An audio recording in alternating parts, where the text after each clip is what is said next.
Hello viewers, ইতিহাস পরিবারে আপনাদের সকলকে স্বাগত জানাচ্ছি।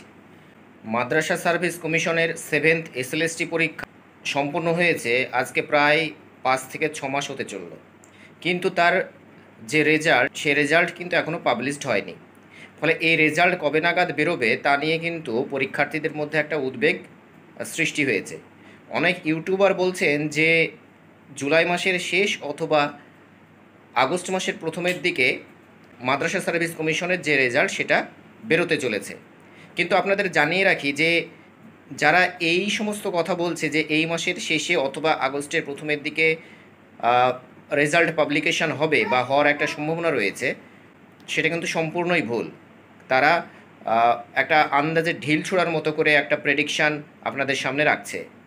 আসল কথা হচ্ছে যে এই সময় মাদ্রাসা সার্ভিস কমিশন 2010 সালে যে গ্রুপ সি এবং গ্রুপ ডি পরীক্ষা হয়েছিল তার যে রেজাল্ট 10 বছর বা এক যুগ পেরিয়ে গেলেও মাদ্রাসা সার্ভিস কমিশন বের করতে পারেনি, তার জন্য হাইকোর্টে কিন্তু মাদ্রাসা সার্ভিস কমিশনকে 2 লক্ষ টাকা জরিমানা দিতে হয়েছে এবং 3 মাসের মধ্যে সেই রেজাল্ট বের করার একটা নির্দেশ দেওয়া হয়েছে।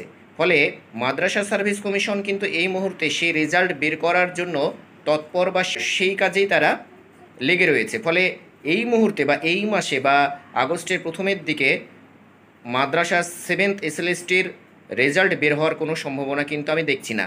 ফলে 7th এসএলএসটি পরীক্ষার রেজাল্ট মাদ্রাসা সার্ভিসের সেটা কিন্তু সেপ্টেম্বর বা অক্টোবরের আগে কিন্তু হওয়ার কোনো সম্ভাবনা আমি আপাতত দেখছি না। রেজাল্ট সম্পর্কে এইটুকুই আপডেট আমার কাছে রয়েছে। ফলে এই সম্পর্কে আর কোনো আপডেট যদি আমার কাছে এসে থাকে তাহলে অবশ্যই আমি আমার ভিডিও মারফত আপনাদের কাছে পৌঁছে দেব। ততক্ষণ পর্যন্ত ভালো থাকুন, সুস্থ থাকুন এবং যারা ইতিহাসের ছাত্রছাত্রী এই ভিডিওটি দেখছেন তারা অবশ্যই চ্যানেলটিকে সাবস্ক্রাইব করে পাশে থাকুন। ধন্যবাদ।